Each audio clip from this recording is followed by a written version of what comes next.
Congress party తరపున కామారెడ్డి జిల్లాలోని జుక్కల్ నియోజకవర్గానికి మాత్రం అరుదైన గౌరవం దక్కినటువంటి పరిస్థితి. పార్టీ పరంగా సముచిత స్థానం లభించినట్లయింది. జుక్కల్ ఎమ్మెల్యే తోట లక్ష్మీకాంతరావు చొరవతో అశేష కృషితో నిజాంసాగర్ మండల కేంద్రానికి చెందినటువంటి ఏలే మల్లికార్జున్కు ఎట్టకేలకు జీసీసీ పదవి వరించింది. ప్రస్తుతం మనతో పాటు కామారెడ్డి జిల్లాకు నూతనంగా ఎంపికైన జీసీసీ అధ్యక్షులు మల్లికార్జున్ ప్రస్తుతం మనతో పాటు ఉన్నారు. వారితో మాట్లాడే ప్రయత్నం చేద్దాం. అన్న చెప్పండి, జుక్కల్ నియోజకవర్గానికి సముచిత స్థానం లభించినటువంటి పరిస్థితి గత కొంతకాలంగా బాగా వినిపించేటువంటి పేరు జీసీసీ ఎంపిక వ్యవహారంలో మల్లికార్జున్ కూడా అరుదైన ఘట్టం సొంతం చేసుకోవడంతో పాటు వడివడిగా అడుగులు వేసే ప్రయత్నం చేశారు. హేమీలుగా తలబడ్డటువంటి నేపథ్యంలో ఎట్టకేలకు ఆ జీసీసీ పదవి మాత్రం మీకు వరించేటువంటి నేపథ్యంలో ఎలా ఫీల్ అవుతున్నారు? చాలా ఆనందంగా ఉంది.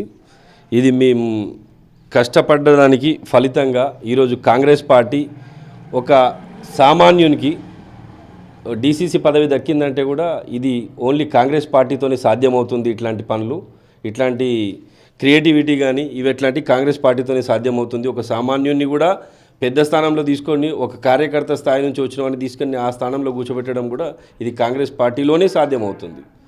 వేరే పార్టీలో తీసుకుంటే ఈ స్థానం అనేసరికి డబ్బు అది పరపతి అంటారు. అట్లాంటి ఏం లేకుండా ఒక సామాన్యునికి దక్కింది ఇదంటే అది కేవలం కాంగ్రెస్ పార్టీతో. అంటే ఈసీసీ ఎంపిక వ్యవహారానికి సంబంధించి ఆ పోటీలో కూడా ఆ బరిలో హేమీలుగా నిలిచారు. అంటే మీకంటే సీనియర్ ఉన్నటువంటి వ్యక్తులతో పాటు మహేష్ కుమార్ గౌడ్ కూడా అత్యంత సన్నిహితులు కూడా తలపడ్డటువంటి నేపథ్యంలో ఎవరి కృషి ఉందంటారు? అసలు ఎప్పుడైనా అనుకున్నారా మీకు ఈ పదవి వస్తుందని? ఎప్పుడు అనుకోలేదు. దీనికి ఈ పదవి రావడానికి దీనికి కృషి అంతా మా ఎమ్మెల్యే గారు తోట లక్ష్మీకాంతరావు గారిది. తను ఎల్లారెడ్డి ఎమ్మెల్యే మదన్ మోహన్ రావు గారు వీళ్ళిద్దరి కృషి వల్ల వాళ్ళ ప్రోద్బలంతో వాళ్ళ సహకారంతో నాకు ఈ పదవి దక్కింది. దీంట్లో కీలక పాత్ర పోషించింది అంత మా ఎమ్మెల్యే లక్ష్మీకాంతరావు గారు మరియు మదన్ మోహన్ ఎల్లారెడ్డి ఎమ్మెల్యే గారు. వీళ్ళిద్దరి తోడ్పాటు వల్లనే నాకు ఈ పదవి దక్కింది. జన్మలో వారికి రుణపడి ఉంటాను నేను. జీసీసీ హోదా వరించిన మీకు ఇవాళ నూతనంగా ఎంపికైనటువంటి నేపథ్యంలో మేము కూడా మీకు శుభాకాంక్షలు తెలుపుతూ అదే సందర్భంలో వర్గ విభేదాలు అయితే గత కొంతకాలంగా గుప్పమంటున్నాయి అనేది బాగా ప్రచారం సాగుతుంది కామారెడ్డి జిల్లాకు సంబంధించి. అందులోనూ 4 అసెంబ్లీ సెగ్మెంట్లలో వర్గపోరు అయితే ఉన్నట్లుగా కొద్దిమేర బయటకు బాగా వినిపిస్తుంది. వర్గపోరు నిర్మూలించడం కానీ వర్గపోరు తలెత్తకుండా ఎలాంటి జాగ్రత్తలు చేపట్టే అవకాశం ఉంది మీరు ఒక ప్రెసిడెంట్గా?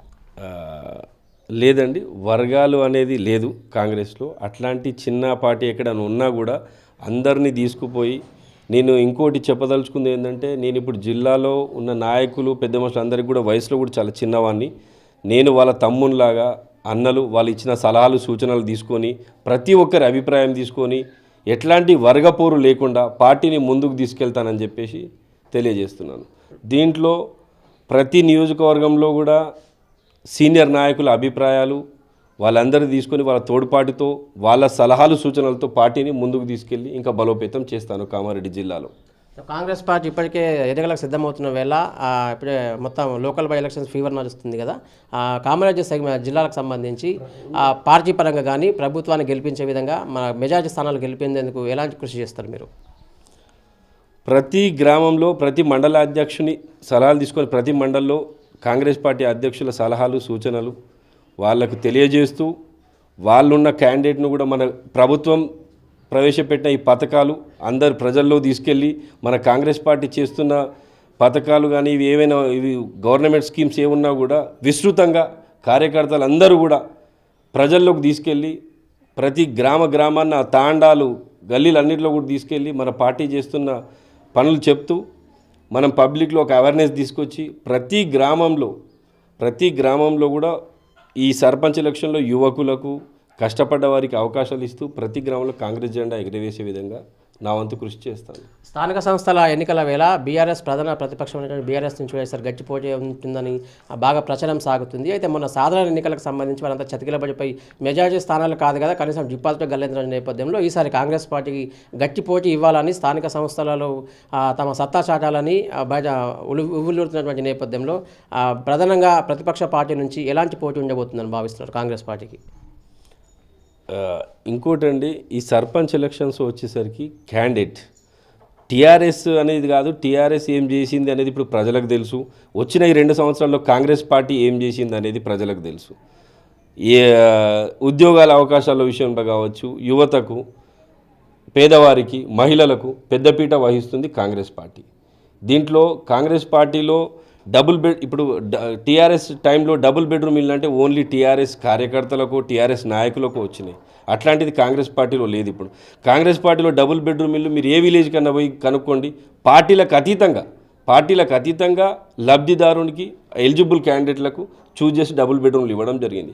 ఇవి ఏమన్నా కానీ ఇప్పుడు రేపు ఉన్న మన ఇందిరమ్మ చీరలు స్కీమ్స్, గ్యాస్, ఈ స్కీమ్స్ వల్లనే రేవంత్ రెడ్డి గారి పేరు మీద రేవంత్ రెడ్డి గారి ఆ చరిష్మా, దానివల్ల రేపు రాష్ట్రంలో మొత్తం అన్ని గ్రామ పంచాయతీలు క్లీన్ స్వీప్ చేస్తాం.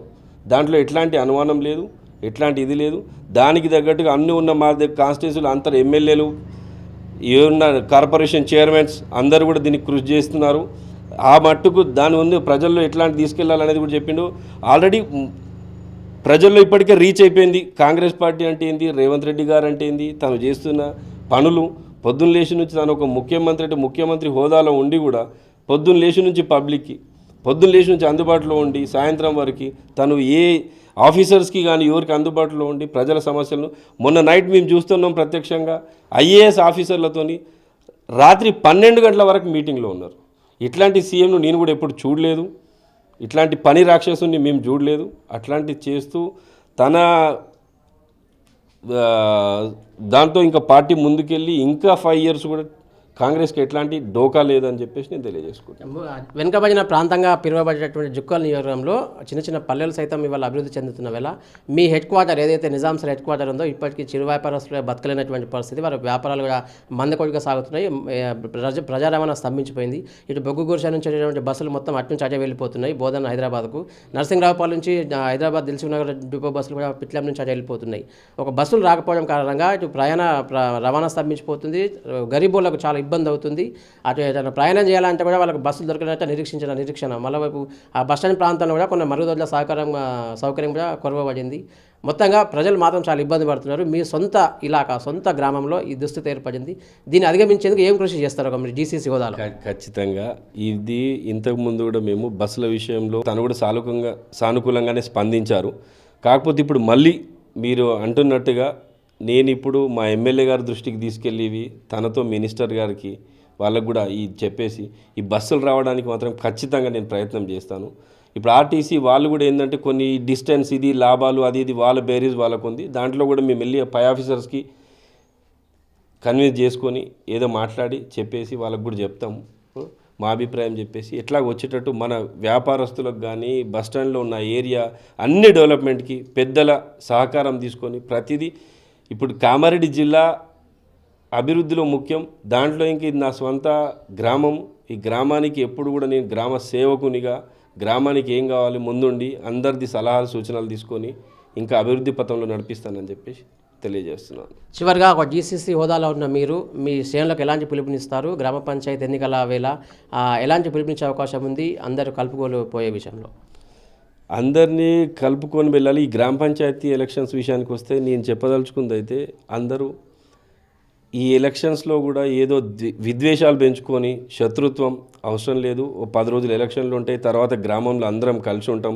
అందరు కలిసి మీకు కావాల్సిన గ్రామంలో రేపు గ్రామంలో మంచి వ్యక్తిని ఎన్నుకొని గ్రామ అభివృద్ధికి ఎవరైతే బాగుంటారో అది చూసుకొని అట్లాంటి క్యాండిడేట్ని ఎన్నుకొని ఏకగ్రీవం చేసుకునే ప్రయత్నం చేయండి. ఏకగ్రీవం చేసుకుంటే అందరూ ఒక మాట మీద ఉన్నట్టు అవుతుంది. దాంతో విలేజ్లో కూడా అందరి మాట ఒకలాగా ఉందని చెప్పేసి ఇంకా అభివృద్ధి పథంలో ముందు ఉంటుంది. అనవసరంగా ఈ ఎలక్షన్లు ఈ 5 రోజులు 10 రోజులకి మీరు అనవసరంగా మీ వ్యక్తిగత కక్షలు అట్లాంటి రాజకీయాలు ఇవి తీసుకొని ఎవ్వరు ఎట్లాంటి గొడవలకు పోకూడదు అని చెప్పేసి నేను తెలియజేస్తున్నాను. అందరూ కూడా కలిసి ఉండాలి. ఇప్పుడు గ్రామంలో కూడా మేమందరం ఎవరున్నా కూడా అదేదున్నా అంతా మిత్రులమే, అందరం కలిసే ఉంటాము.